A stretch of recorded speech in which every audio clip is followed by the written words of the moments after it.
My fellow Americans,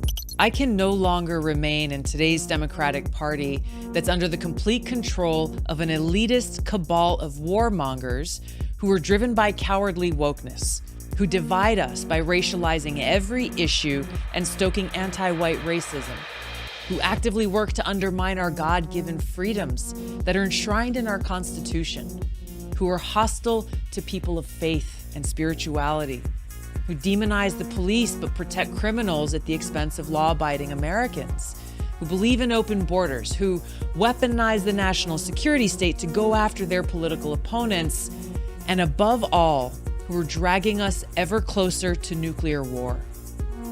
Now, I believe in a government that's of the people, by the people, and for the people. Unfortunately, today's Democratic Party does not. Instead, it stands for a government that is of, by, and for the powerful elite. Now, I'm calling on my fellow common sense, independent-minded Democrats to join me in leaving the Democratic Party. If you can no longer stomach the direction that the so-called woke Democratic Party ideologues are taking our country, then I invite you to join me.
The Vietnam War and the push for US involvement was a result of the Gulf of Tonkin incident.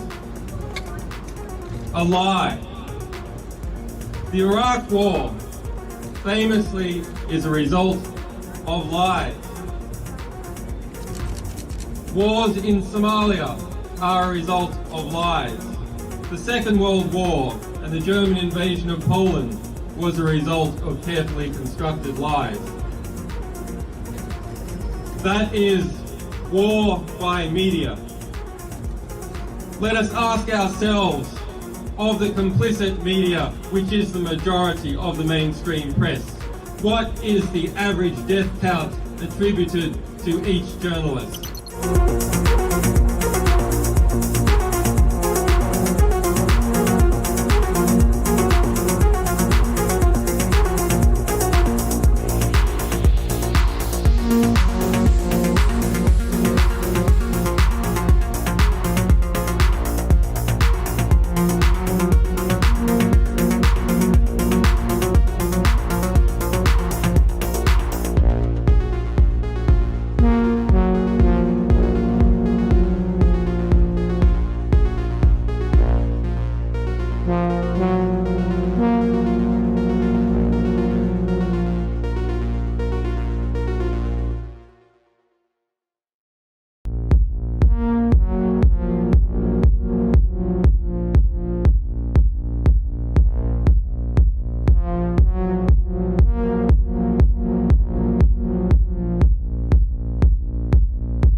ask you a question. Do you think you should be the one to be able to decide when to pull the trigger? No, sir. Isn't that what this is about? If you adopt the position that any time you are denied, your particular, and there's 4 groups out there, and inspectors, you're the group you headed, anytime you are denied, that ipso facto requires the United States and the Security Council to act on what they said they would do, which is to use whatever means necessary to take on Saddam Hussein so you can get into that particular facility. Is that not correct? Is that not your position? Mr. Senator, I have a job to do, or I had a job to do, and that was to disarm Iraq in accordance with the provisions of relevant resolutions. With all due respect, I'm not trying to be confrontational. I'm trying to get this as clear as I can. I really mean this now. You have an absolute logic. You put together a very tight syllogism here. You have indicated that your job is to disarm. The only way you can disarm is to have access. The only way you can have access is either with permission on the part of Iraq, or if denied, forced access, right? Compelled access. Compelled. Yes. Well, okay, compelled. You sound like the lawyer and I sound like the military guy. I mean, compelled, where I come from, when my old man said you're compelled, it meant I was forced. I mean, it was a real simple proposition. It wasn't much to debate. Now, there is a clear logic to that. And that's what I mean when I say I respect your position. But that means that whenever you choose a target that warrants inspection and you are denied, that ipso facto, at that moment, the only way your position can be satisfied or sustained is if the UN Security Council or the United States, acting unilaterally, uses force to guarantee access. Is not that true? Yes, sir. Now, that means that you get to choose the time and place when we would use force, if we use force. No, sir. Of course you do. If you choose the site and it's denied. And we coordinate with the member states to include the United States. Exactly. And prior to us going in, we have their agreement that this indeed is an inspection worth doing. Okay, inspection worth doing, everybody's agreed it's worth doing, and it gets stopped. Yes, sir. At that moment, we're an automatic pilot as far as you're concerned. Period. No ifs, ands, or buts. Now, I respect that. But now, it seems to me the Secretary of State might have a slightly different problem. Secretary of State might be sitting there and saying, now look over there on that side. Now, I remember so-and-so and so-and-so and so-and-so, and the 12 people on this side, they're all the ones that said they didn't want to use force. Now, I'm going to have to go tell the president now that we should, or Secretary Cohen, unleash whatever it takes to get it done. And our military assessment is the same as the majors. The majors' assessment is, privately held but publicly acknowledged later, that airstrikes alone aren't going to do this. Saddam's not going to cave on this. So, now here's the deal. I recommended the president have at it and let the chips fall where they may. A reasonable position for the Secretary of Defense, the Secretary of State to take. But I respectfully suggest, Major, I respectfully suggest they have a responsibility slightly above your pay grade. Slightly above your pay grade. To decide whether or not to take the nation to war alone, or to take the nation to war partway, or to take the nation to war halfway.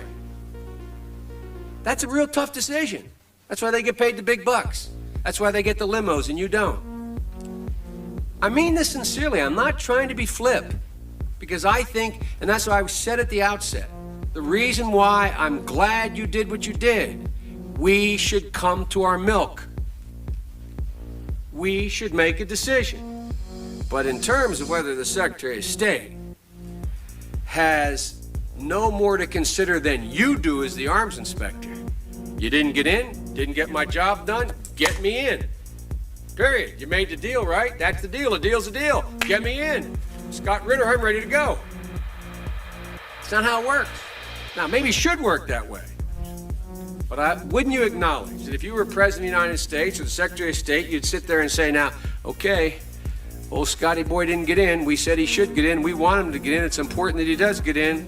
They're not going to let them in, so what are we going to do now? We know that France and Russia aren't going to be with us. We're quite confident China's not. We've already run those traps. They're not there. We're not sure where the United States Senate is, but have at it, boys. Go get them. And by the way, Scott and the boys say air power's not enough. I think it's a legitimate debate, Scott, Major. I think it's a legitimate debate. But I don't think we should be putting it in the context of you have somebody up there at state saying, look, how can we weasel out of this agreement? We want to let this guy out there hanging. We're not this. It's a very practical political decision. Same kind of decision General Powell made. Same kind of decision President Bush made. Every president, every Secretary of State has to do it. Like I said, they get paid more than you. Their job's a hell of a lot more complicated than yours. They may have made the wrong decision, and you brought it to light. We should address it. We should say straight up where we are, and we should do it. And for that, I thank you. But it's above your pay grade.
Rationality belongs to the cool observers, but because of the stupidity of the average man, he follows not reason but faith, and the naive faith of the proletarian requires necessary illusion and emotionally potent oversimplifications, which have to be provided by myth-makers to keep the ordinary person on the right course.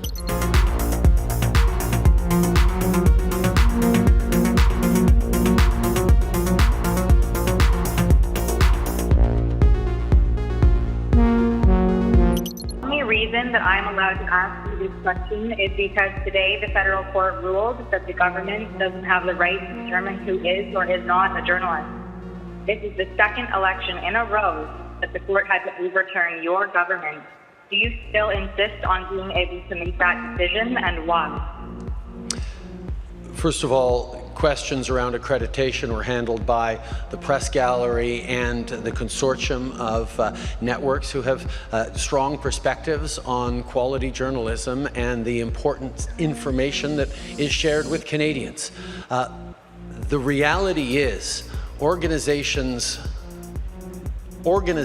like yours that continue to spread misinformation and disinformation on the science around vaccines, around how we're going to actually get through this pandemic and be there for each other and keep our kids safe, is part of why we're seeing such unfortunate anger and lack of understanding of basic science. And quite frankly, I won't call it a media organization, your group of individuals need to take accountability for some of the polarization that we're seeing in this country. And I think Canadians are cluing into the fact that there is a really important decision we take about the kind of country we want to see. And I salute all extraordinary, hardworking journalists that put science and facts at the heart of what they do and ask me tough questions every day, but make sure that they are educating and informing Canadians from a broad range of perspectives, which is the last thing that you guys do.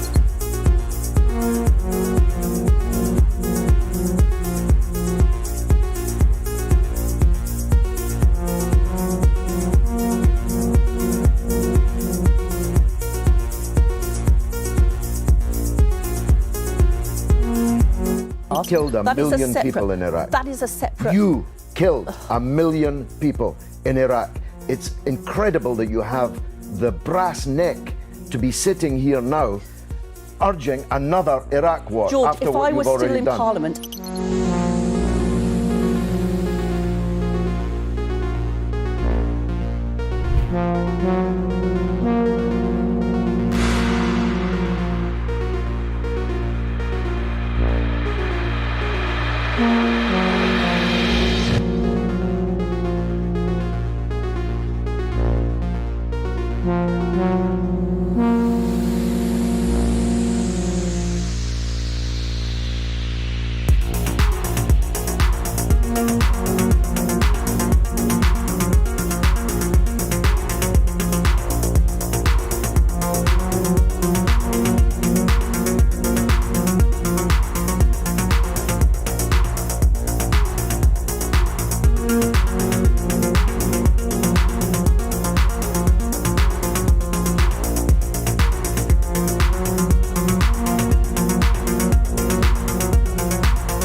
There can be no doubt that Saddam Hussein has biological weapons and the capability to rapidly produce more, many more.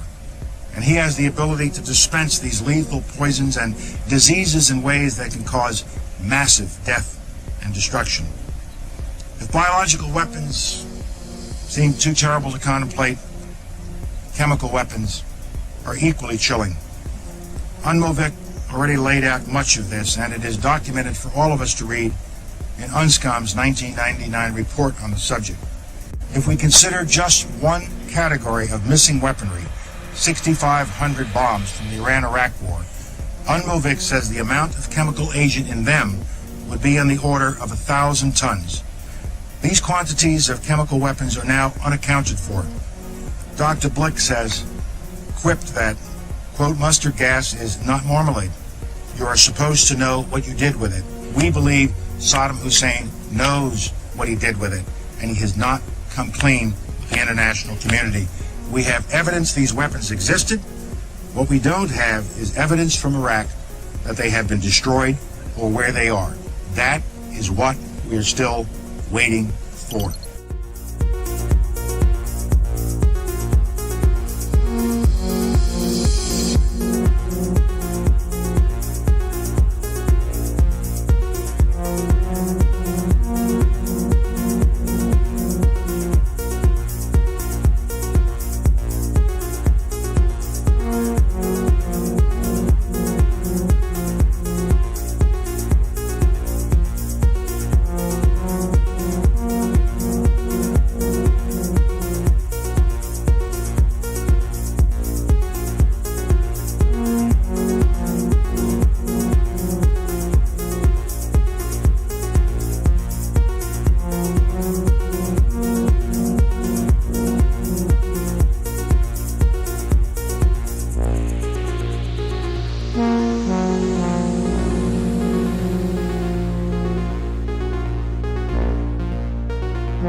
Dr. Fauci, knowing that it is a crime to lie to Congress, do you wish to retract your statement of May 11th where you claimed that the NIH never funded gain-of-function research in Wuhan?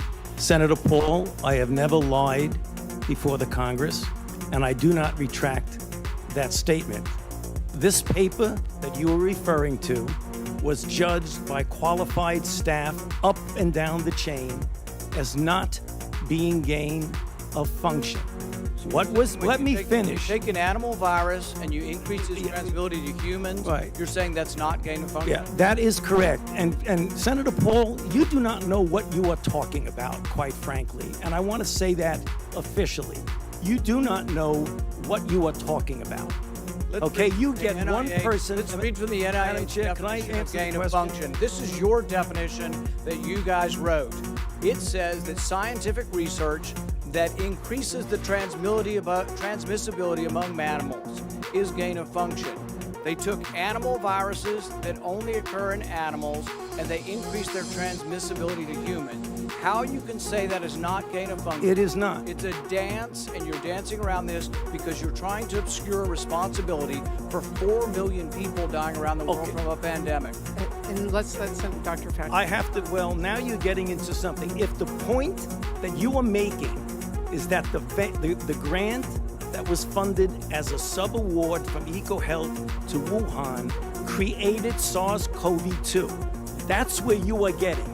Let me finish. We don't know. Well, wait a minute. It didn't come from the lab, but all the evidence is pointing that it came from the lab, and there will be responsibility for those who funded the lab, including yourself. I totally This committee will allow the witness to respond. I totally resent the lie that you are now propagating, Senator, because if you look at the viruses that were used in the experiments, that were given in the annual reports, that were published in the literature, it is molecularly impossible. No one's saying those viruses caused it. It No is one is molecularly. those viruses caused the pandemic. What we're alleging is that gain-of-function research was going on in that lab, and NIH funded it. That is you can't not. get away from it. It meets your definition, and you are obfuscating the truth. I'm not obfuscating the truth. Senator You are the Paul's one. time is expired, but I will allow the witness to. Let me just finish. I want everyone to understand that if you look at those viruses, and that's judged by qualified virologists and evolutionary biologists,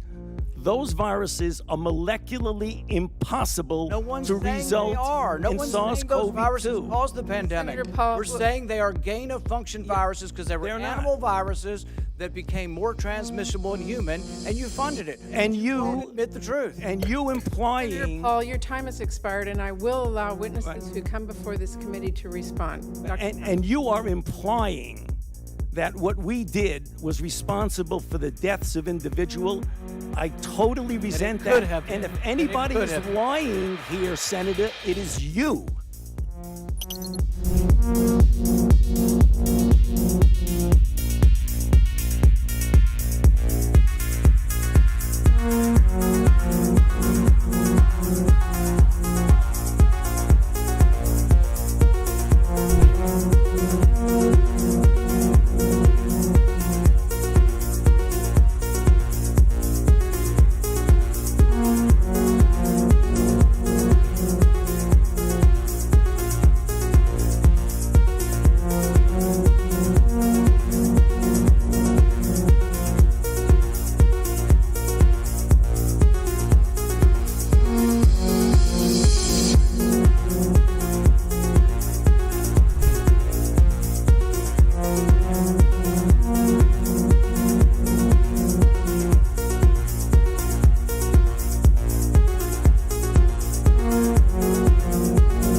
Whatever our hopes may be for the future, for reducing this threat or living with it, there is no escaping either the gravity or the totality of its challenge to our survival and to our security.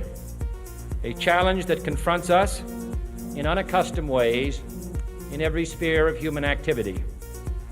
This deadly challenge imposes upon our society two requirements of direct concern, both to the press and to the President. Two requirements that may seem almost contradictory in tone, but which must be reconciled and fulfilled if we are to meet this national peril.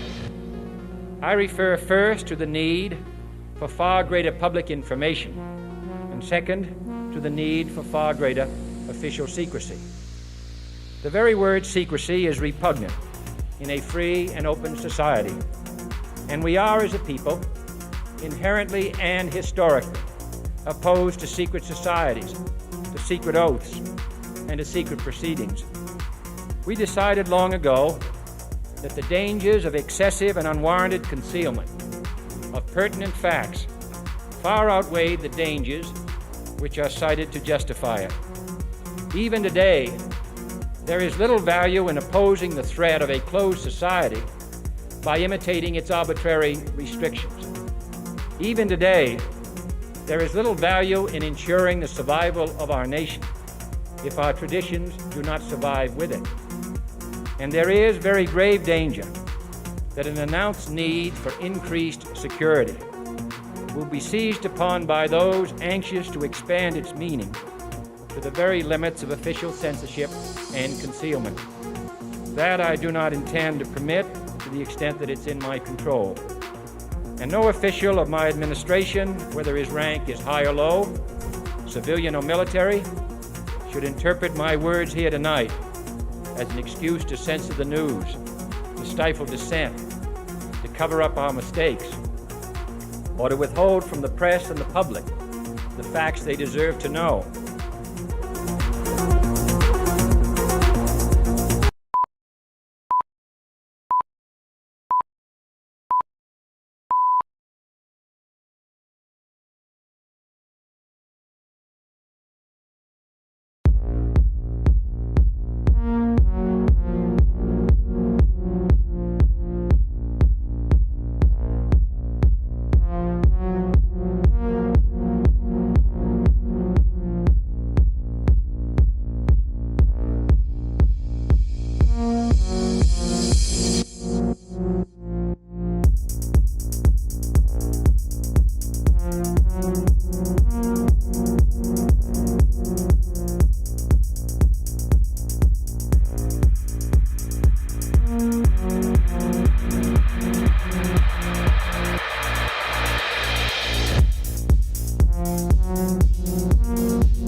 Welcome, everyone, into Redacted on this Monday. I'm Clayton Morris. I'm Natali Morris. And on this show, we tend to cover the stories the mainstream media largely ignores. And there's a theme in tonight's episode. We'll see if you can figure it out. I'll give you a little hint. It's about patterns. It's about timing. And let's see if you can figure out some of the pieces of all of this. See if you can find all of the weird timing elements of this tonight. It's like a puzzle tonight in tonight's show.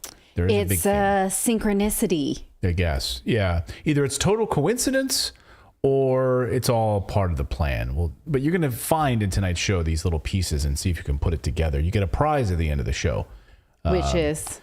I don't know. Some of my son's chocolate that he left in my office. You get a hydro flask. No, which I'm going to put right here. No, get it out of here. Get out. She's like, I'm going to put this giant ugly mug right in the middle of the desk. Get it out of here. It's not a mug. It's a hydro flask cup. I don't want that thing here. I like a clean environment. You can have your odd-looking Mandalorian coffee in the middle of the set all the time, but I can't have seltzer water. Yes, that's exactly right. Welcome into the big show, and on the show tonight we've got ref number. I don't know what that is. I don't know what that is. We have a reference to something weird. Something's brokered in the document, so it's a reference. So okay. Well, so we're gonna reference some things. We're gonna reference some things. So our top story, we're gonna reference some things. We're gonna talk about the war in Ukraine and how some startling numbers from the Ukrainians themselves admitting that on the front lines they literally have a 4-hour lifespan. 4-hour lifespan. They arrive and they're dead within 4 hours. What? That's less than like one of those like cicadas that comes out of the ground every 7 years. Like, would you want your children sent off to this to fight? You have 4 hours, and that's on a good afternoon right now. And so there's a lot of movement over the past 24 hours in the war in Ukraine. In fact, just a few minutes ago, we got confirmation of a big story coming out of Kyiv. So we're going to break that all down for you. That'll be a reference. We'll get to that in a moment. All right. And we have two COVID-related stories. First, about the lab leak story that the Wall Street Journal broke over the weekend about whether or not COVID is related to a lab leak, what this tells us, why they're telling us this. Also, remember when people were deplatformed for saying that the National Institute of Health stood to profit from the COVID vaccine? Turns out that's true. We have admission from Moderna. Along with that admission, other proof about how, yes, the federal government did, in fact, make and profit from the COVID vaccine. And we're going to explain that as well. And we're also going to look at Dr. Fauci and how there was a lot of profits tied to his agency, of course, and whether or not he profited massively on this. Robert Kennedy Jr., of course, was one of the people out there saying all of this. He was labeled a conspiracy theorist for this. So we'll break that all down. Also, the mainstream media really decided to cover a pro-war rally in Washington, D.C., but largely ignored the anti-war rally about a week and a half ago in Washington, D.C., and some of the Biden administration officials actually showed up to this thing. It's unbelievable. The mainstream media, you know where they fully lie, their loyalties lie in the pro-war movement. All of that and more as Redacted starts right now.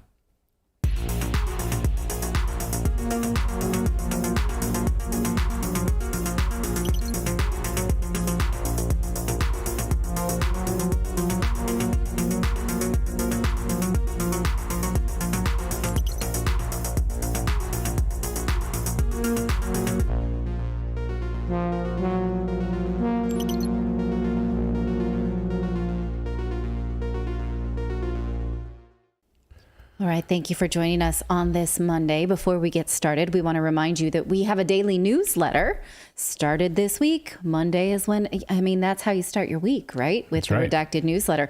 It is free and it functions sort of as a companion to this very show, but it has even more stories than we talk about here. It's redacted.inc. So go there, put in your email address, authenticate that, in fact, you do give us permission to email you, and we'll start sending you all of these news stories plus more, lots more. So again, it's free. The kids love it. Has some talking points. We try to, keep it as serious as the topics on this show, but with a little bit of levity as well. So there'll be, that's why you see a picture there of a woolly mammoth, because we'll give you some kind of fun tidbits to share with your friends, as well as the meatier stuff the woolly of the mammoth. People say it's their favorite way to start the day or end the day, depending on where you are in the world. So yes, go to redacted.inc. It's not .com, it's redacted.inc and sign up for the newsletter. Is our rundown fixed yet? I see everyone in there trying to fix this document. Anybody? Any updates? Yeah, I'm working on it. Okay. All right. All right. Well, then let's get to our top story, which is what is going on in Ukraine, and the plot thickens. And the words "it's over" are being thrown around over the past 48 hours. Those are the words being told to Ukrainian President Volodymyr Zelensky about this war. It's over. It's over. It's over. It's over. While at the same time, the United States is openly admitting that we are actively attacking Russia, using Ukrainians as cannon fodder to do it. So this is confirmed by the CIA. Confirmed by Ukraine. We'll get into all of that in a moment. But just a few minutes ago, we just got confirmation. We just learned that Treasury Secretary Janet Yellen arrived in Kyiv and paid a surprise visit. She brings her checkbook there. Look at her giant checkbook under her arm. That is the Treasury Secretary of the United States posing for pictures, flying in and surprising Zelensky. Of course, this comes on the heels of President Biden showing up there last week under the dark of night. And so she's there to cut him a big blank check. You would only assume. I mean, her job is to make sure there is enough money based on a Federal Reserve system. Right. And she's been warning us that we are at the brink of collapse if Congress does not pass a new budget. A new debt ceiling. Yeah, but she can go to Ukraine and hand out blank checks to... And so she should be laser focused on avoiding a government shutdown. Yeah. And, you know, again, her harsh words about Congress and debt mean nothing if she's going somewhere else to issue checks. Yeah, it's unbelievable to me. I mean, literally, the optics on all of this, when East Palestine, Ohio, when you have people with now coming out with like all kinds of bronchitis issues, 44,000 animals killed, confirmed killed as a result of this chemical, I'm going to call it a chemical attack in Ohio. And then you have President Biden leaving. You have Anthony Blinken leaving. You have Treasury Secretary Janet Yellen flying to Ukraine as well. Like, where are our priorities? They're right there. They're right there in front of your eyes. So then you have this. According to reports, German and French leaders quietly met with Zelensky this week and told him that Ukraine will not win the war and should negotiate a settlement with Russia. But the U.S. is actively pushing for more weapons and a new escalation with Russia and China. So what the hell is actually going on here? There's a lot of weird timing of a lot of things. And we want to kind of unpack this. All the timing of these reports really smells fishy to me. On the surface, of course, Ukraine lost the war about a year ago. So this is not news. We knew from the moment this started that this was over. And everything that's happening now is just cleanup. And as Colonel Douglas McGregor said on our show, the only thing left is people being basically thrown into the meat grinder as cannon fodder. And we now know that this is confirmation of this. Newsweek publishing this report out of Bakhmut saying the life expectancy near the front line for Ukrainian soldiers is 4 hours. The life expectancy near 4 hours on the front lines of this war. Is that what people mean when they put a Ukrainian flag in their I don't know. Profile that it's okay for these people to die in pursuit of an ideology? Or the people, and we're going to cover this a little bit later, Dan Cohen's going to be joining us, this pro-war protest in Washington, D.C. this weekend, where a few hundred people showed up and they went to protest, and they even went to the Russian embassy and were chanting, more weapons, more weapons, more weapons. Okay, so that's what this looks like. 4 hours is the life expectancy of a person that shows up on the front lines and is killed. And the guy even said, he said, sometimes it's a little bit longer. Like, 5 hours? That's nice. 4 or 5 hours is how long you're going to live now showing up on the front lines against this machine. Unbelievable. And the U.S. is using Ukrainians to be killed in this proxy war. I mean, make no mistake about it. Our friend of the show, Lucas Gage, has been on here. This is exactly what he said in a video that he published a few weeks ago. And you seek him out on Twitter. He's a good friend of the show. Former Marine said, you are being used. You are being used, Ukrainians, as cannon fodder to die in this war. That's all that's happening right now. And it's not coincidence. If you read your newsletter this morning, the Wall Street Journal published reports showing that the West has shipped 38% more oil to Europe during the conflicts in the last year since the conflict began. And so it's a big boom to the U.S. oil industry, which was lagging in sort of popularity and clout. And so, of course, it makes sense. It stands to reason that the West would continue to support this war while it continues to profiteer from said war. Right. And, you know, we can sort of say, oh, well, we must stop Putin. That's the reason. So these deaths are justified in pursuit of what? While our country while the dollar does continue to rise. So I did mention Lucas Gage. Maybe I'll just play it here if we can. I don't know if I can get the audio. Like you claim you do, that if you really care about the Ukrainian people like you claim you do, then listen to me very carefully. My name is Lucas Gage. I served 2 tours in Iraq. I put it in quotes because who did I serve? The special interest who wanted war. How did they get that war? They lied to us. They said Saddam had weapons of mass destruction and he was tied to 9/11. Both lies, and we all know it now. Years later, of course, after all the damage has been done. The same, I believe, is happening with the Ukrainians. The EU, NATO, the US, they don't give a damn about Ukraine. They're using it as a bulwark against Russia because they have an agenda to take out Vladimir Putin. And they're saying, look, the Ukrainians are winning the war. They're pushing here and they're pushing there. That's when Putin has his hands tied behind his back in a special operation, which is limited in nature. So what he's saying is you're just being used. You're absolutely just being used in this war, and that's absolutely the case. So the U.S. is using Ukrainians to be killed in this proxy war, and now we have confirmation directly from both the head of our CIA, William Burns, this weekend in an interview confirming what you're about to see in this report from a Ukrainian lieutenant general who says, well, yeah, the U.S. is providing us pinpoint accuracy in all of the attacks, which we've known for a year, right? We've known all that. But of course, now it's confirmed that we're literally using Ukrainians as cannon fodder and pinpointing exactly where to be attacking Russians, using them in this proxy war. Watch. Some rare on-camera details. He talks about intelligence provided by the U.S., which has allowed Ukraine to destroy some key Russian targets in occupied parts of Ukraine. How significant is that?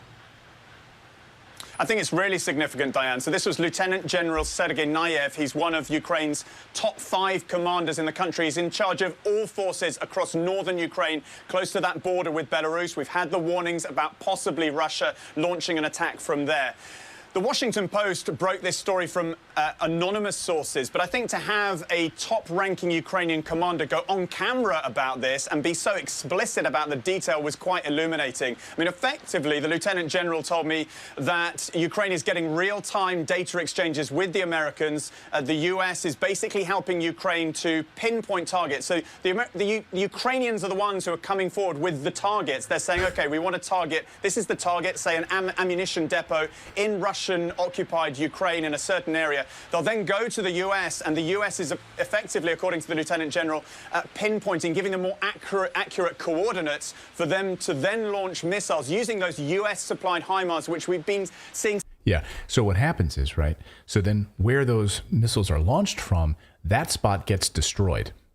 So those people who are there manning those particular units get destroyed. But the U.S. is happy to provide you with those coordinates to hit Russia.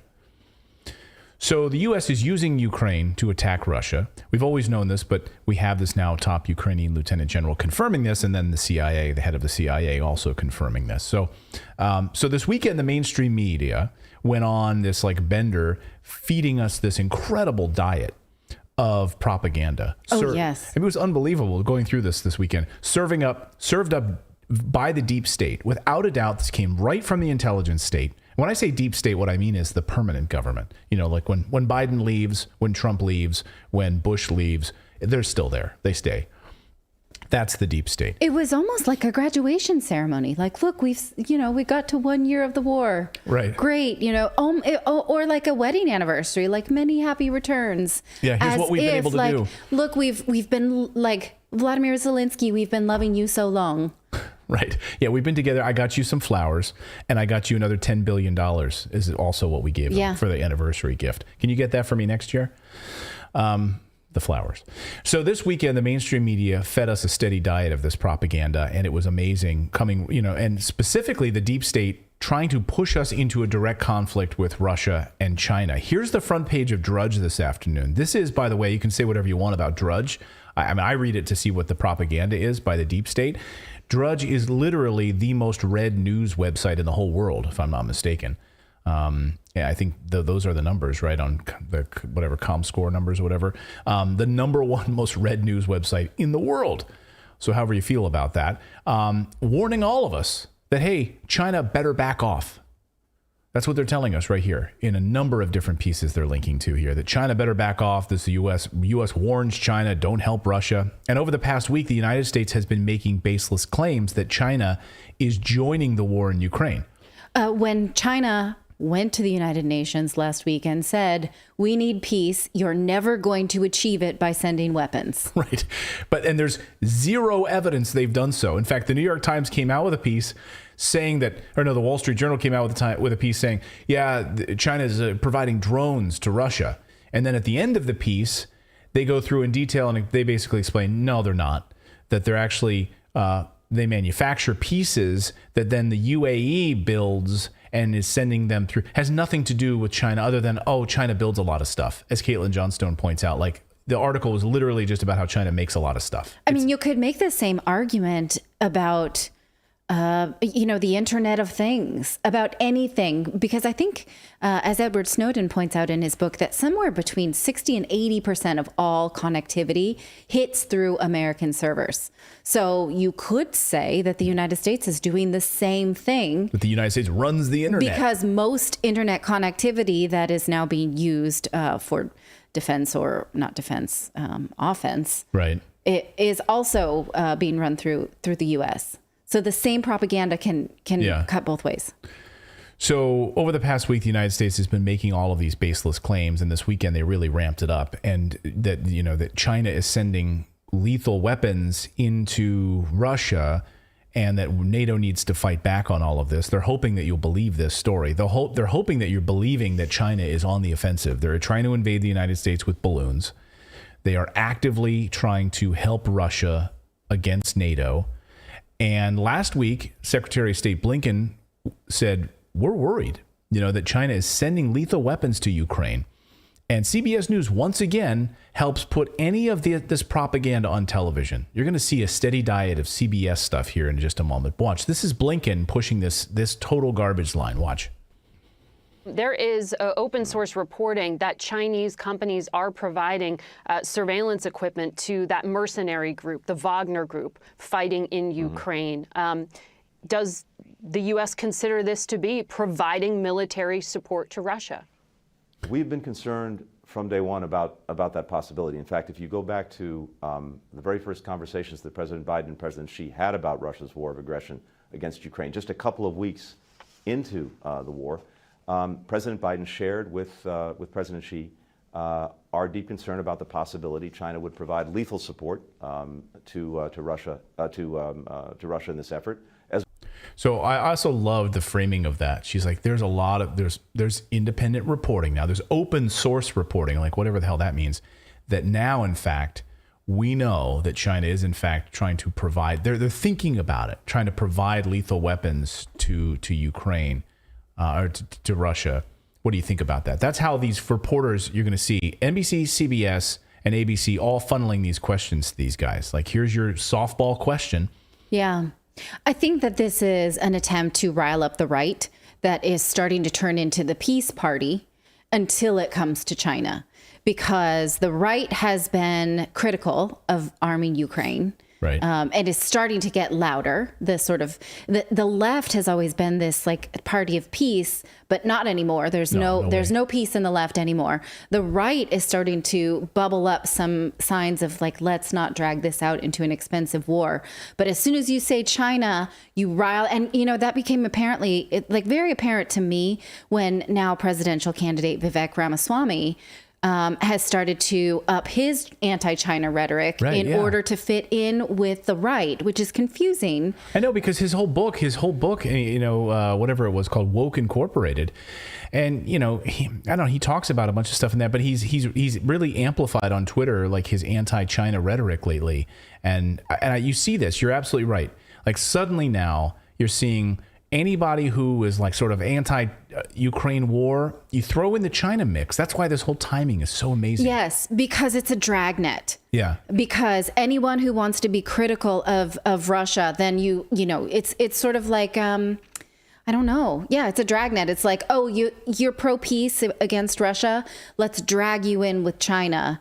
And that will bring your body temperature up. And now we've got a war. Yeah. Whereas we might not have before. And so I think that anyone who's on the left who thinks, who has just thrown in the towel on peace talks, like, oh no, the left is no longer a party of peace, so forget them. But we can get the right if we throw in China, because the right is extremely afraid of China. Yeah, and then you throw in, anytime these government agencies get on the same page, it's more propaganda. They're all saying the same thing. So all of these government agencies, they drag out a bunch of these people from the Biden administration and the former Bush administration to come on television. You go on the Sunday shows, and we're in for a heavy dose of propaganda this weekend.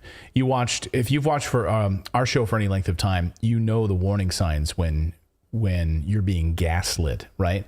Gaslighting, of course, makes you question your own sanity, because you're sitting there thinking, because of the abuser, makes you think that you're crazy, right? So all of these government officials go on television telling us that China is our biggest threat and is joining the war in Ukraine. And oh my God, now if I was sitting on the fence about China, now I need to be scared, because they're actively coming for me. They're actively coming for me. And they're basically saying, you think I'd make this up? I'm the CIA director. You think I would make this up? And so they're gaslighting us, because we're sitting there going, well, man, they're all saying the same thing. Maybe they really know something. Right. Maybe they really have some sort of intelligence on this. I'm the head of the CIA. I'm more important than you. You think that I would make this up? Here's William Burns on CBS gaslighting you. Watch. Thinking they're actively considering it. I mean, how confident are you in the intelligence that this is something Xi Jinping himself may change his mind about? Well, we're confident that the Chinese leadership is considering the provision of lethal equipment.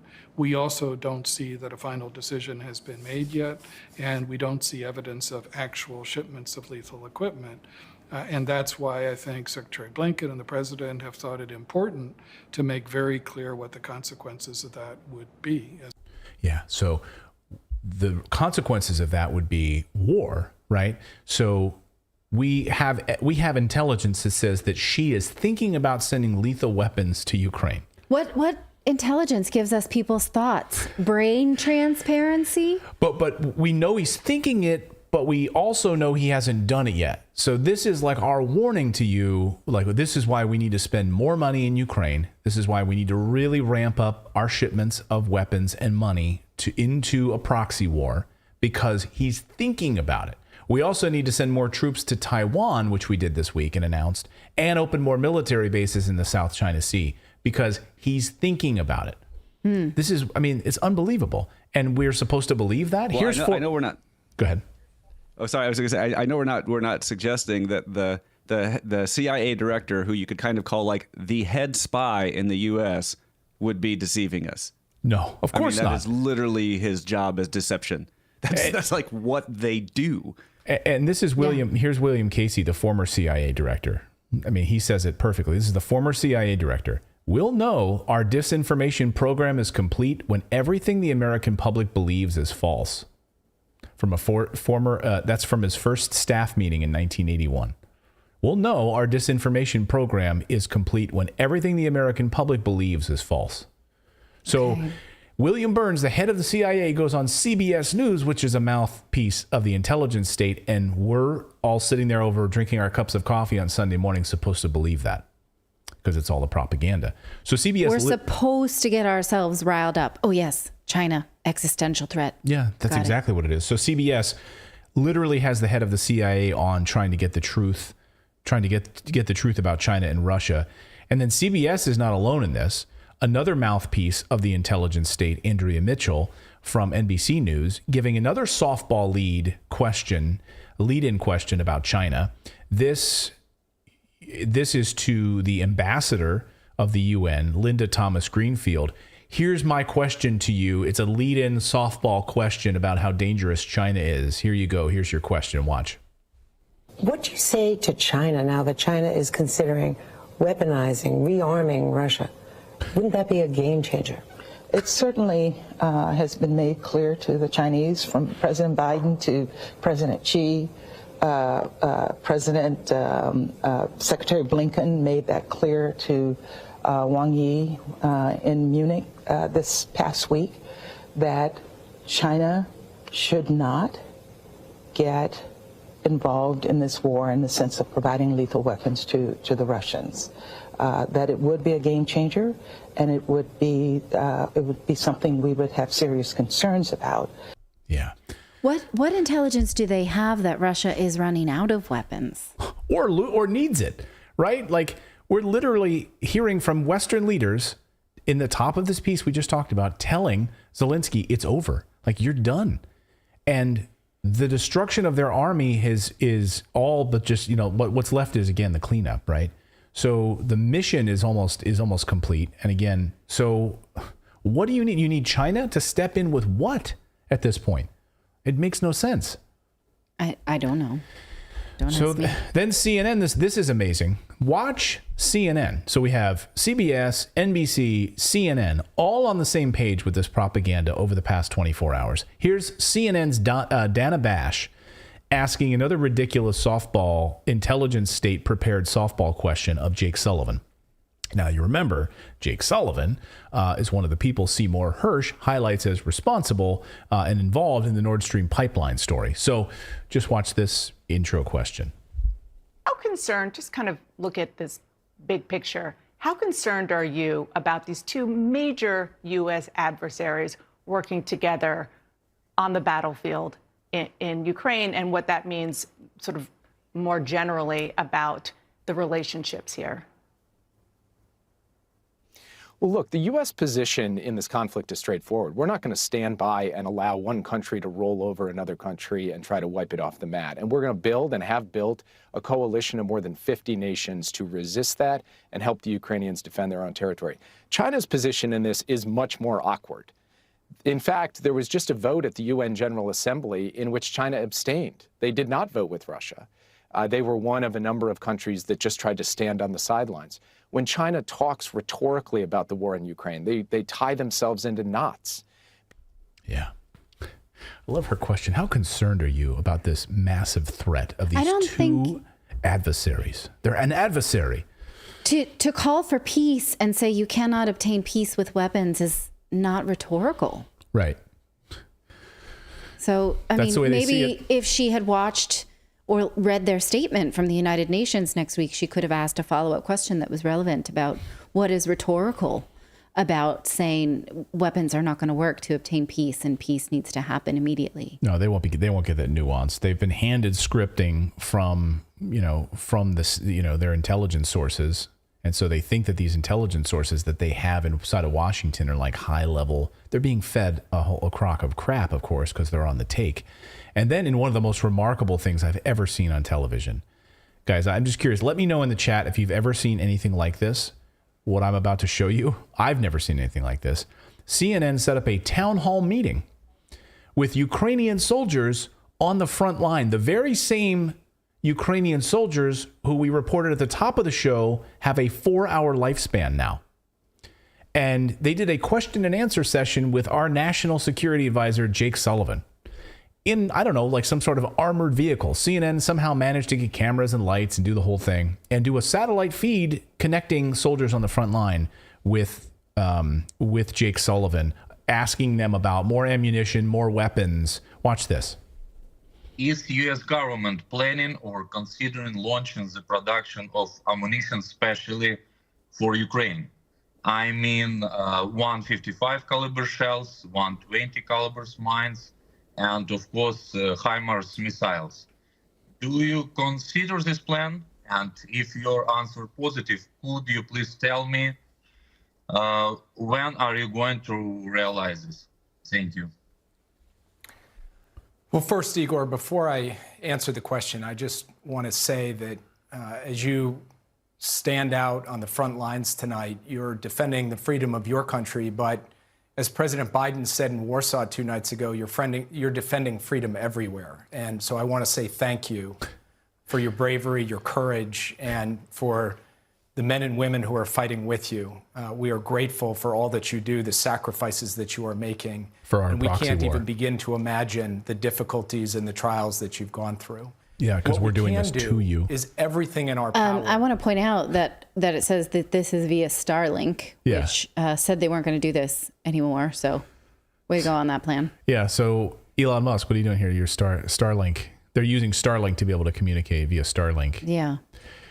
Which, by the way, we found out the reason they weren't going to do it is because it was easily targeted and they could hit. So you're just like opening these guys up to be attacked. Right. To get you the equipment and the ammunition that you need. And you mentioned 155 millimeter artillery shells, 120 millimeter tank shells, and other systems like the HIMARS missiles. I mean, you're literally having you also you're having a Ukrainian soldier piece of propaganda from CNN asking our national security advisor for weapons and ammunition to be sent into a non-NATO country to provoke Russia. Yeah. I mean, this literally seeing propaganda in action. We're going to set up a town hall meeting. Like CNN didn't just randomly fall into this. They literally propagated propaganda. As if he could send him something directly. And he's saying, like, when am I going to get it to me? Right. Like, Igor, I'm going to get this to you this afternoon. As if there's no chain of command. As if there's no, as if he could just be like, oh, I'll put it in the mail with some muffins tomorrow. It is just we'll drop meant it from a balloon. Right. A Chinese balloon. This is only meant to evoke an emotion from us. And it's working for me because I see this person. I don't want him to get hurt. It does, who knows where he is, but we are supposed to be attaching emotion to his life. Right. Which we do. But then we don't when we continue to say, oh, we'll give you some weapons to extend your life more than 4 hours. Right. And the propaganda that you're defending freedom, though. Right. Defending freedom? On behalf of us, on behalf of all of us. Do you guys in America right now, if you're in the United States of America or any freedom loving country, do you feel safer or more free or more democratic because the United States is carrying out a proxy war in Ukraine and that Ukraine is fighting Russia? Do you feel any more free? It's a really inauthentic question, because if we were really going to see, like, what is someone who's fighting there for? Like, is my family safe? Why am I doing this? Those are authentic questions, not like, hey, I need 5 of these and 10 of these. Can you send 150 millimeter? And like, these are pre-planned questions, right? Sure. Please ask him this because we want this is all, again, theater. And so sorry. Go ahead.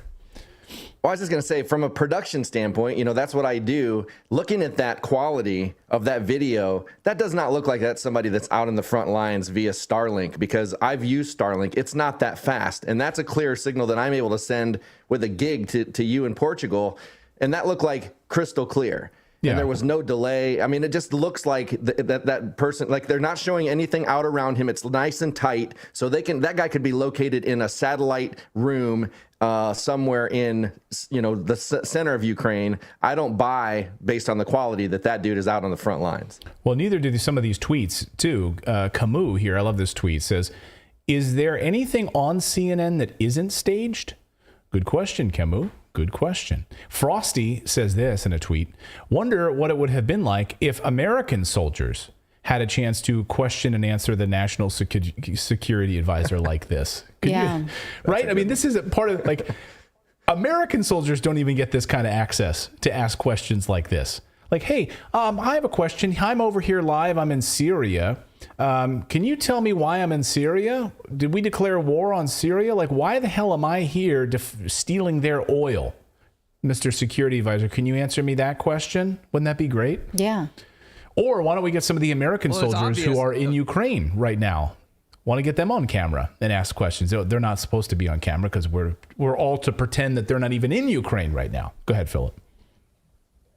Well, it's the optics, because if you had an American soldier like talking to the National Security Advisor and they were saying we need more weapons, then that makes us look weak.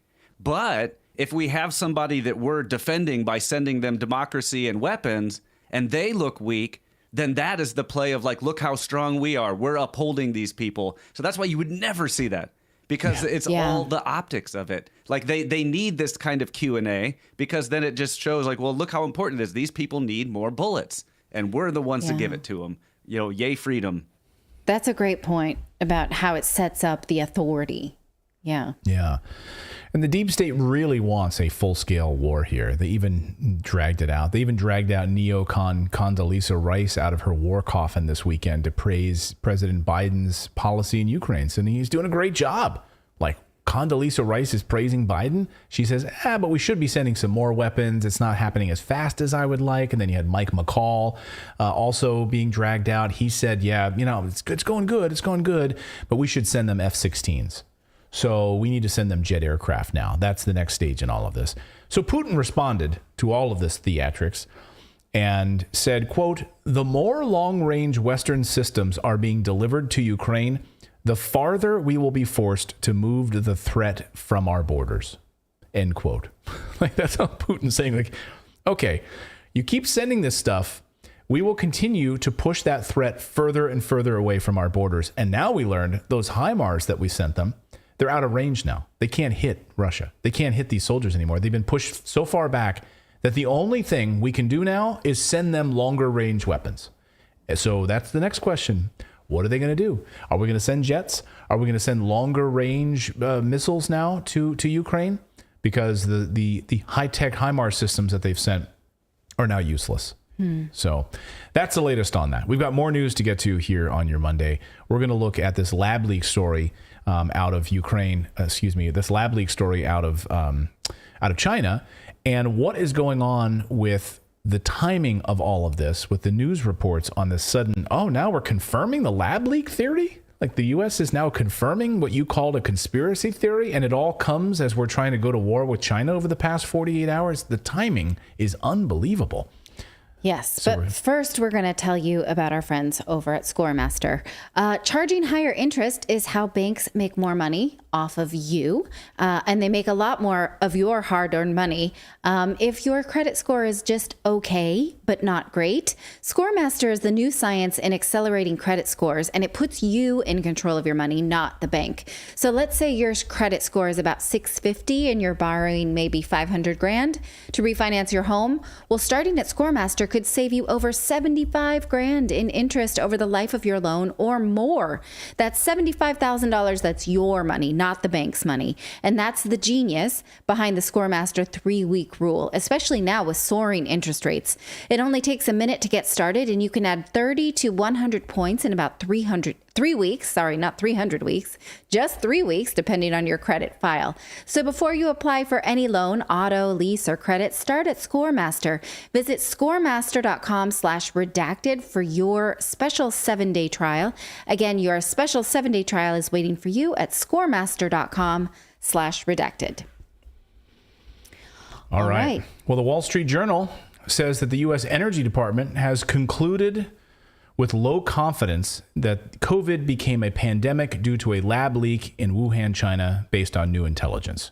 So the timing of all of this smells incredibly fishy to me. Especially considering the rhetoric and the reach of this story. Now, the Wall Street Journal is splashing it about as an exclusive, and that's what we in the biz do, right? If you've got something someone else doesn't have, you splash it around like, look, we're doing great journalism. So it got a lot of reach, a lot of buzz on Twitter, a lot of sharing, even though it's a story that says low confidence. The Department of Energy feels this way based on low confidence. Here's the story that was shared around everywhere. And the tone is so confusing because again, the journal acting like this is such a big exclusive, but here is what they say.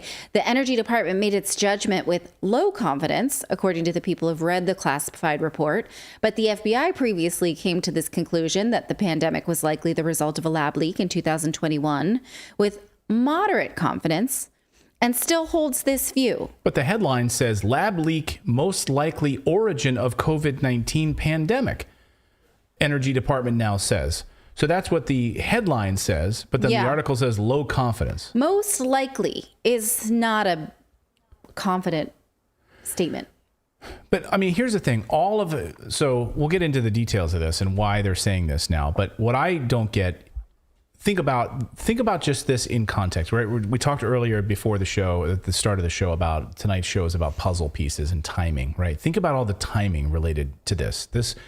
So now we learn in this Wall Street Journal exclusive that China is responsible for the lab leak that led to the coronavirus catastrophe, right?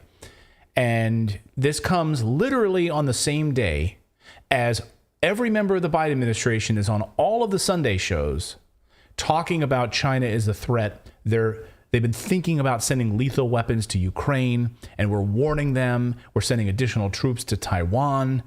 Like the timing of all of this just absolutely Well, even stinks. if we back up more days than that, last week was the anniversary of the one year anniversary of the conflict in Ukraine. China came out calling for peace, and then the United States is like, don't listen to them. They want to get into the war right. with Russia. They're really thinking about sending weapons. They don't want peace. That's just propaganda. And to reiterate my theory from the first segment we did tonight is that, the Republican Party has not seemed to be all in on war with Russia. They've been grumbling to be the party of peace. But when you throw China in, that's just sort of like red meat. That's like Wagyu beef. I don't know if that makes any sense. Red meat to the lions. The right really seems to rally themselves up with anti-China rhetoric. They want always to beat China, to get ahead of China, to not buy things from China, to not let Chinese investors in. This is exactly what they want. So if there has been any increase in peace rhetoric from the right, this will squash that absolutely. Yeah. And right on cue, when this article came out, Fox News headline was Republicans want answers on lab leak around China. Republicans are going crazy. They're rallying up their congressional departments and congressional committees. We're going to get to the bottom of this. Again, that never means anything when Republicans say our committee's going to subpoena some information. The only thing they can ever do is just subpoena people, ask a bunch of questions in public. They have no really teeth beyond that. Yeah, the bigger question I have though, so the timing of this, and then as we were talking this morning about this, is the Energy Department. Like, wait a minute, the Energy Department? Like, what the hell is the Energy Department doing investigating COVID? Well, I have some answers for that because that was new to me. According to the think tank Council on Strategic Risks, this is a Washington sort of like Rand corporation, the Department of Energy is the right place to look for answers on things like global pandemics, because here is their 2021 report on how the DOE can assess biological threats. They say they have mobilized national laboratories, they're calling them the labs, to respond to actually a number of significant national and international crises, such as the 9/11 attacks, the Fukushima nuclear accident in Japan, Deepwater Horizon oil spill in Mexico, and most recently, they have been participating in the response to COVID-19, including the genomics and structural biology of the virus, complex epidemiological modeling of disease spread, improving testing, and addressing supply bottlenecks for critical items such as masks, ventilator systems, and consumables for testing kits. Seems strange, though. Yeah. Right? Like it really they seems have strange. all kinds of labs that are run with energy. Like, what does this have to do with energy? We thought that they might be the ones like researching nuclear and, clean energy and also the global grid of energy. But apparently they're doing all kinds of extra science that we just hadn't known about. In fact, according to the council, they started this 20 years ago with anthrax. that they were really ahead of anthrax in 2001. When they, ahead of it, how? Like, I mean, like creating it? Like, no. Are they, like, people in the chat are wondering, are they actively involved in the Ukraine labs, the bioweapons labs in Ukraine too? Maybe it's one of those things where it's like they got this budget one year and they're like, we got to spend this budget every year. We're not going to get it again. What can we do? Well, let's investigate stuff. Okay. Yeah. Yeah. All kinds of random stuff. Random stuff is right. It says that it says sometimes referred to as the Amerithrax incident. Have you heard that saying before? What the one where the mailing? But have you ever heard of this term, the Amerithrax incident? No. I mean, just the mailing of the spores of anthrax. Sure, anthrax was a concern post 9/11. Yeah, absolutely. But how is that? How is the Department of Energy investigating that stuff that was sent to President Obama at the time in the envelopes after, No, President Bush in 2001. Yeah, but some other stuff was also sent to President Obama, I think. Yeah, too. I don't think it was anthrax, but I can't remember now what it was. But apparently the Department of Energy was busy, putting together a team of experts in order to detect and analyze pathogens in the nation's capital. Says this resulted in the implementation of the biological aerosol sentry and information system called BASIS, a system that reduced the time for detecting the agent's release. So I guess they're big on like finding international biological threats and mobilizing around them because they have all of these labs. Like we have a system called the labs. In context, though, I think this shows us how much the DOA's lab work revolves around responding to threats and disasters. So it's almost like seek and you will find. They exist to find external threats. And so, of course, they're going to say this was an external threat. You know what I mean? I guess. It's almost like my dad says you should never buy your prescription glasses in the mall, like never get an eye exam in the mall because they want to sell you glasses. Right. That's my dad's threat. If you have a good eye doctor in the mall, yeah, I don't begrudge you that. But the idea is like they exist to find biological threats. They're going to be the ones that say they found it, even though they're saying with low confidence. Unlike, say, the NIH, the National Institute of Health, or the CDC, you would think they would be investigating this, but even the World Health Organization last week said, we're pretty much done here. We're not going to investigate anymore. Yeah.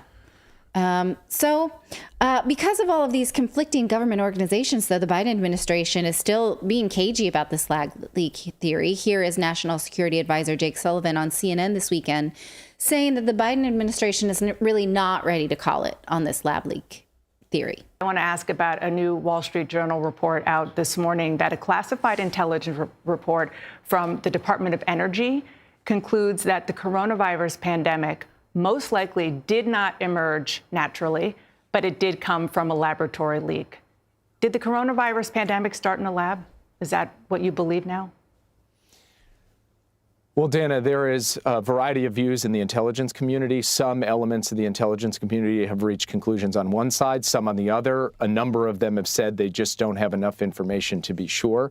Here's what I can tell you. President Biden has directed repeatedly every element of our intelligence community to put effort and resources behind getting to the bottom of this question. And one of the things in that Wall Street Journal report, which I can't confirm or deny, but I will say the reference to the Department of Energy, President Biden specifically requested that the national labs, which are part of the Department of Energy, be brought into this assessment because he wants to put every tool at use to be able to figure out what happened here. And if we gain any further insider information, we will share it with Congress and we will share it with the American people. But right now, there is not a definitive answer that has emerged from the intelligence community on this question. Okay. Helpful. Thanks. But it is worth noting that the mass media once condemned this lab leak theory as a racist thing to say or even bring up. Hopefully you don't have too short term of memory that is in your recent consciousness when we were not allowed to say it because it was called anti-Asian rhetoric. People who wanted to discuss it they were censored on social media. Here are some screenshots from journalist Michael Schellenberger about when the media was in fact busy debunking this theory. They were all over Senator Tom Cotton for what they call fringe theory. This was a fringe theory, the lab leak theory. Take a look at this PolitiFact when Tucker Carlson had a guest on that postulated that perhaps there was a lab leak. Nope, we got to fact check that because, he gave that person airtime. New York Times COVID reporter deletes tweet. This is from the Wrap, claiming racist roots of lab leak theory because to say this was racist. Do you recall the Levi's executive, Jennifer Say, who lost her job for speaking up about school closures? Oh, yeah. She is obviously still not over that. Here's a tweet from her. She's talking about all the things that are now debunked. School closures were failed and catastrophic policy. Masks are ineffective and harmful. COVID came from a lab. Everything we skeptics said was true, and we were vilified, ostracized, fired. No, we aren't letting it go. Never again. And she puts different research out that I think we should follow up on about school closures being a failed policy, masks. Oh, and when President Trump said this, here's what they said about him. This was Vice News. I love this headline. Yeah. Trump's Wuhan lab coronavirus conspiracy theory is bogus, according to everyone. Duh. Like everyone. You're stupid if you think that's... And here you literally have the Department of Energy saying, yeah. We think so. That's what happened. Wonder if they'll issue a retraction on that. Yeah. I mean, this really puts a fine point on this topic of narrative control as well. I mean, we don't know because there are still 4 government agencies that are saying that COVID had a natural origin. So we can't say one way or the other, but we can say this is an amazing turn of events when you weren't allowed to say this, but now it benefits them. So you can say it. Yeah. What speech is allowed when who benefits by that speech. Yeah, it's unbelievable timing, though. Again, I still come back to this idea of timing, how you suddenly have this China is to blame story that comes out within a 24 to 48 hour period where you have the head of the CIA, the National Security Advisor, the UN ambassador from the United States, and Condoleezza Rice and the whole bevy of people basically saying China is about to send lethal weapons into Ukraine, and that's a red line, and prepare for war. Basically, the whole thing stinks. The whole thing stinks. Before we move on, Chicka Boom Boom 2 in our chat says, I just want to call this out. In our live chat here, Chicka Boom Boom 2 on YouTube says Redacted is suppressing speech, and he or she wrote that, and I think Chicka Boom Boom is probably a woman, but I don't know. I don't want to speak on Chicka Boom Boom. Chicka Boom Boom 2 says Redacted is suppressing speech in our chat. No, let us know what you want to say. We don't do that. If you say something that YouTube blocks, I can't control that. So if you type something that's off color or, I don't know, racist or swearing or something, I don't know, YouTube blocks that, so we don't ever get to see it. I do see some racist stuff every now and again. I don't think YouTube blocks all of it. They don't block everything, but it's just so you know, like if you say something and you're like, I didn't see my question pop up, Redacted is suppressing. A lot of times it gives it, like it will give us an option. It will say, this comment held for review. And I'm sure you can see that the chat goes quite fast and we just can't get to all of them. So that is a YouTube algorithm thing. We don't hold things for review. We're kind of busy. But even can see our hands in the air. But even beyond that, sometimes they don't even review stuff. Almost all the time they don't review stuff. They just block it. So just so you understand, like YouTube's chat. That's why we're also on Rumble. So we are live on Rumble right now. Rumble, our friends, we have 20,000. If you want to see unfiltered chat, go to yeah. There's no suppress. See our Rumble chat right now. There's nothing suppressed there. So YouTube does their thing. We don't do it. So anyway, and we don't do that anyway. But any sort of really personal, like any personal attacks, like that's I don't know. We don't even like block that. I don't think, do we? I mean, maybe. Yeah, no, I do like that. I do have the option, and I'm very selective. But if it's personal attack or blatantly racist or homophobic or something, yes, I do. I time them out. I don't block them. I time them out. And sometimes these boys here get a little protective of me, and if there's sexist things. Yeah, if you talk shit on my wife, then that's when you're you're out of here. Yeah. Yeah, you don't do that. If it goes to that level, then yes, it's. If you're a real man, you don't do that. Be a good man. Anyway, so we don't do that. Chicka boom boom. Chicka boom boom. Thank you for your question. While we're taking a quick pause, I just wanted to answer Natalie's question from earlier, but she was on a roll, so I didn't cut in. But the thing in the envelope, I believe, was ricin. Ricin. Yeah. That's what we had for dinner tonight, right? No.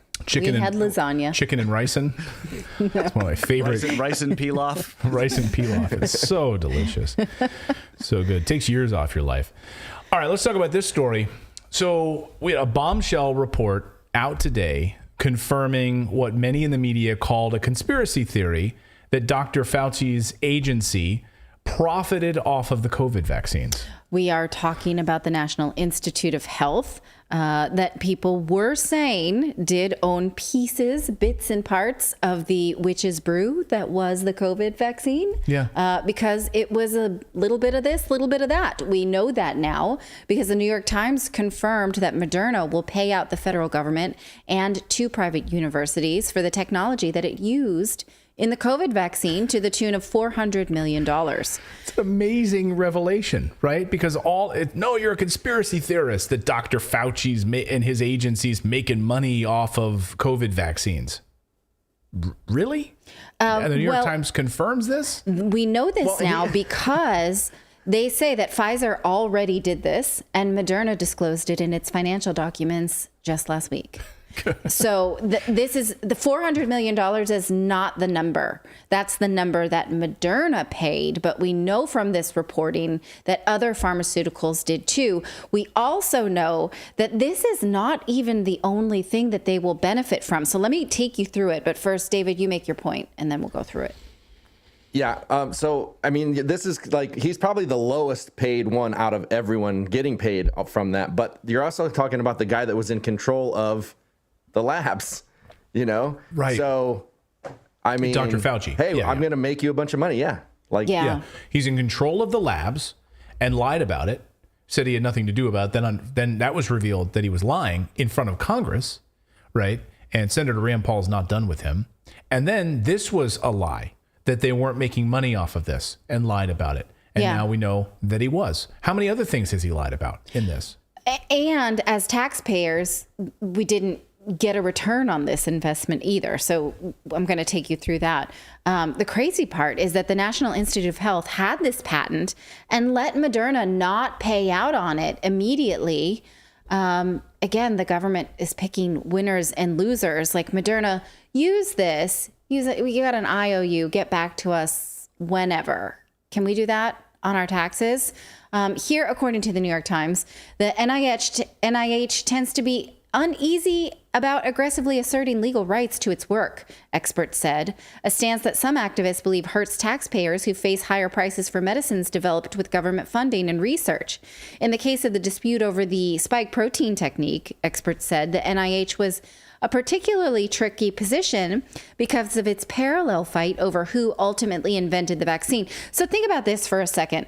We pay taxes to the NIH. The NIH does research to make drugs that can presumably benefit us, but lets private companies profit off of research that we paid for, and then you have to pay these private prices for these drugs that your taxpayers went into developing. Does that sound right? Sounds like a Ponzi scheme or something. Like if there was a name for it, like this would be something that like the SEC should investigate. Or the FBI should investigate, because it sounds like it's a crime. Well, right? Think of it from a private perspective. Or like fraud. I pay your lab to go and make something that will save my life. And Right. you go and do that and then sell the patent to somebody else or Right. let somebody else use it. And you say, yes, I made you your life-saving drug, but you're going to have to buy it from David for 10 times the price. Right. Because I'm the government, I can't sell it to you, and I can't in good conscience profit off of it. But that guy can, Right. And then he'll hit me back later. So why isn't it free? Like we literally facilitated you creating this thing. Like why isn't it free? Right. But when you can say we facilitated, because like we paid for the R&D, and now we paid for everything. Now we're paying for the marketing. So we've paid for all of it. Well, interestingly, it mentions this separate fight, that what we're talking about right now is only the spike protein bit that Moderna is paying $400 million for. There is a separate fight where Moderna is, take a look at this, locked in a separate high-stakes dispute with the NIH over who invented the central component of the vaccine, the genetic sequence that helps produce an immune response. So this $400 million was only for this little bit of the recipe. Let's say it's like the salt in the recipe, but like if it's a chicken stew, the NIH says we also provided the chicken, right? Right. Okay. Or the ricin. Whatever. So the vaccine that Moderna made billions on and forecast this year alone to make an extra $5 billion was made up of components that the government say belong to the federal research labs, along with 2 universities, Scripps and Dartmouth, both who require COVID vaccines of their administration and students, by the way. Can I ask a quick question? Do you know if that's the current price or is that the elevated $130 price? Like, has that price been increased with that forecast? Or are they forecasting that out, the price increase like next year or something? I'm just curious it said if that's factored in. I'm not sure because of something I'm going to get to, because the Times forecasts $5 billion, but now Moderna is saying that they may not charge for it. And that may be interesting timing. So let's put a pin on that. It's a good question. Now, this could have been avoided if the NIH had a patent. They did, in fact, apply for one in 2017, but it lingered for 4 years mysteriously. Take a look at this. Whoa. What? It appeared indisputable. That same year that Fauci said it was coming? I missed that part of the story. Holy shit. Wait, what? So the NIH did apply for a patent in 2017 when they published their findings about this spike protein, but the patent was not issued in 2021. So if I put on my conspiracy theory hat, is it convenient? Don't even say conspiracy theory hat. Just put on your intelligence hat at this point. Was there someone dragging their feet about this patent because they knew that they could license the technology out for profit to for-profit companies? Ding, ding, ding.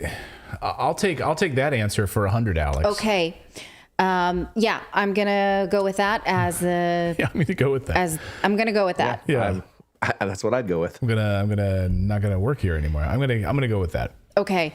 Now Pfizer knows this about this component being owned by the NIH and has already paid out its royalties to the NIH and the universities. Take a look at this. Other vaccine makers, too, acknowledged relying on those researchers' work. By the end of 2021, 7 pharmaceutical companies had agreed to pay out the 3 institutions for their use of the technique. Among them was BioNTech, whose COVID vaccine made with Pfizer became the main competitor to Moderna's. But negotiations with Moderna were slower. The delay in licensing the spike technology became another sore point between the company and the government.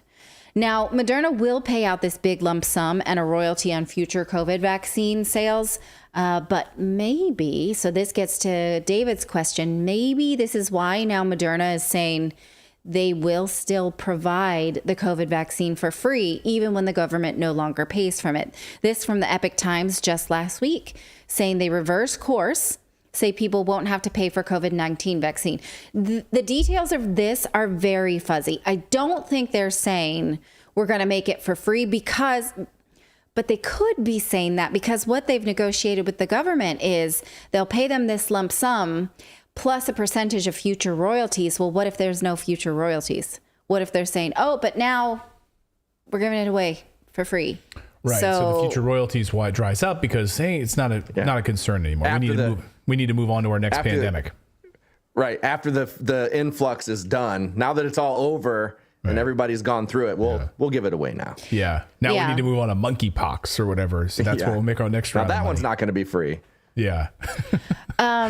Yes. It's interesting because they're saying you still can get it even if you don't have health insurance, even if the government's not buying it. So does that mean if you do have health insurance, you have to pay for it? But if you don't, you don't? And then who does pay for that? The details are fuzzy on that. They're just saying we still want to provide it for free. So I'm not sure. Now, again, interestingly enough, this was something that was not allowed to be discussed during the COVID pandemic. Robert F. Kennedy Jr. says this on Twitter, that fact checkers denounced him for promoting vaccine misinformation when he pointed out that Fauci's own agency owned the Moderna patent and stood to make $500 million from this vaccine. And in fact, now that's true. They're going to make at least $400,000 plus a percentage of future royalties. And we don't even know how much Pfizer paid them, plus these 7 other pharmaceuticals. So we're not sure. What we do know now is that the NIH did allow private companies to use their patents freely, willy-nilly, with a pay me back later scheme, knowing that they would profit from this later. Yeah, and I love that they were denounced. He was banned, blocked. Robert F. Kennedy Jr. was blocked for saying this, slammed for it. Yeah. And mocked on CNN and all over the place, and liberals crapped all over him. Like, Robert F. Kennedy Jr. was slammed by liberals. Think about that for a minute. Anyway, go ahead. Well, and I was just going to say, after you start to lay all of this out, and with cocky confidence, what Fauci said in 2017 to the Trump administration, not that there might, but there would be a pandemic. It's like, if you lay all of this information out, it is like there was foreknowledge. How could you say there was not of all of this? Yes. Right. Yeah. 2017, when that patent was filed. Yeah. He tells Trump, and he admits it on camera. He's like, and I told President Trump, there will be a pandemic during your presidency. Oh, okay. Convenient that you know that. Okay, Nostradamus. Yeah. Yeah, he had foreknowledge of it. So that's an interesting little tidbit there out of the New York Times. Let us know what you think of that. We'll have more on that. Yes, please let us know in the chat below on that. And thanks for your super chats tonight. We'll try to get to some of them here as they come in, as we see them. If they're relevant to the conversation, we try to read them live. So thank you guys. We really appreciate it. And I want to say thank you too. I had someone tell me the other day, and it's true. This is the largest anti-war streaming show on YouTube. There's no bigger show that is anti-war streaming. That's right. Isn't that amazing to think about? Yeah. So, and also I think on Rumble as well, we have the largest live streaming anti-war shows specifically. There are other networks that do streaming and whatever, but no show has a stronger stand against these wars than we do. I feel pretty good about that. Yeah. Yeah. I do too. That is one thing I can go to sleep thinking good about. It's funny. My daughter got to stay home from school today because of weather, and we were talking kind of about the show, and I was bringing up that we're that exact point, that we're an anti-war show, and she's 16, but she looks at me, she's like, who would be pro-war? And I was like, oh my gosh. It's like, have a seat, listen. Yeah. So it turned into an hour-long conversation, but just that 16-year-old, who would be pro-war? And I was like, you think that. But, and then all you need to do is turn on CNN. Hold on a second, honey. Let me flip on the cable. On. That guy. That guy. That station. Her. That station. Him. Her. Yeah. Oh boy. Anyway, we've got more news to get to here. We're gonna save our last segment. We want to move it over to Rumble. The reason we're going to move it over to Rumble is because we're going to have discussions about the N-word, and the N-word. YouTube doesn't like it. They are, in many ways, they don't like us talking about it. And the N-word is the one that the people who were in charge of Germany during World War II, that N-word, those people that ran those awesome those really awful camps, those N-words. And so we've gotten banned here on YouTube before for doing segments that are anti-N-word, just to be clear. Hydra, yes. We did segments where we were calling out the Hydra, and we got banned for it for 2 weeks. So that just goes to show you what a clown world we live in, where if you actively denounce Hydra, you can be in trouble on big tech. So in our next segment, we are going to talk about that on Rumble exclusively. So you can come over to Rumble, where we are at rumble.com/redacted. Rumble.com/redacted. You could have that same conversation with your daughter as well, Philip, when you could be like, yeah, we're one of the only shows that is really publicly anti-Hydra. And she would say, who's pro-Hydra? You could say, oh my gosh. Some people are. Some people are. Well, no, when we first got that little slap on the wrist in a week-long vacation from YouTube, it was like I told her, I was like, because they referred to it as hate speech, and she's like, hate speech, and I was like, yeah. She's like, well, if there's anybody you can like get mad at, that should be it. And I'm like, you would think, right? Like when you slam Hitler, that's a pretty safe ground. Like who's going to be like, well, no, when you're picking on Hitler, that's Kanye West. Yeah, well, that's true. I guess here you go. There is a contingency of people. Let's not go down that. Anyway, so we're going to move to Rumble in a second. But first, I want to tell you about our friends at Nugenics because, guys, if you feel like it's getting harder to get in shape, stay in shape right now. Our sponsor, Nugenics Total T, is offering a free bottle, a complimentary bottle, when you text 231-231, and all you have to do is enter the keyword redacted. So all you need to do is text the word redacted to 231-231. You'll get a free bottle of Nugenics Total T. And it's amazing. If you feel like you just can't get in shape, it's not your fault. As men age, our body naturally loses free testosterone, the man hormone. It helps, and it happens to every man. And it can make it more difficult to stay in shape, be energetic and active, have that free of like joint pain and all of those things. I heard a 60-year-old describing what it's like to be 60. He was telling like a 30-year-old, and the guy was saying, he's like, look, the thing is, you get out of bed and you feel like, why is my knee hurt when it didn't hurt when I went to bed, but now that I'm awake, after I slept, my knee hurts. He's like, and you creaking, you breathe, all that stuff. I'm not 60 yet. I'm 46. But anyway, I get it. And so it's just harder to stay younger. If you want more energy to counter the negative physical effects of aging, Nugenics Total T Testosterone Booster with Testofen will help you turn back the clock, re-energize your workouts, get you better results at the gym, help you look and feel like the man you really want to be. Nugenics Total T contains man-boosting key ingredients like Testofen, which has been validated in 5 clinical studies, shown to boost free testosterone levels in men. Nugenics Total T is the #1 selling testosterone booster at GNC. Nugenics Total T can help re-energize your life, help you get back the powerful, confident, good-looking warrior that you used to be and feeling back in your day. And so right now, get a complimentary bottle of Nugenics Total T when you text 231-231, enter the keyword redacted. Text right now. Get a bottle of Nugenics Thermo, their most powerful fat incinerator ever, with key ingredients to help you get back into shape fast. Absolutely free. Text 231-231. Enter the keyword redacted. Text 231-231 and enter the keyword redacted. Texting enrolls you into recurring automated text messages, so consent not required to purchase. Message and data rates may apply. And I just want to say thanks to the sponsors that we have here on the show. We've got a core group of sponsors that support us and are able to help us pay for our staff and what we do here on the show. So when you support them, you're supporting our show, and that really helps. And by the way, I should also mention that these sponsors support independent journalism. They support what we do here, which is an anti-war show. So these sponsors stand by us. They've been with us. Many of them have been with us for a year to 2 years because they love our audience. So they're fantastic. And, we have a few of these sponsor reads in the show. That's to help us keep giving you a free show. It's a free show. And so that's how we're able to continue to do this. We did have one sponsor 6 months ago that said they wanted to cancel on our show because of content, because of our anti-war content. I was like, and they specifically told us it was about the war. And I was like, okay, so we're anti-war. That means, okay, all right, fine, bye.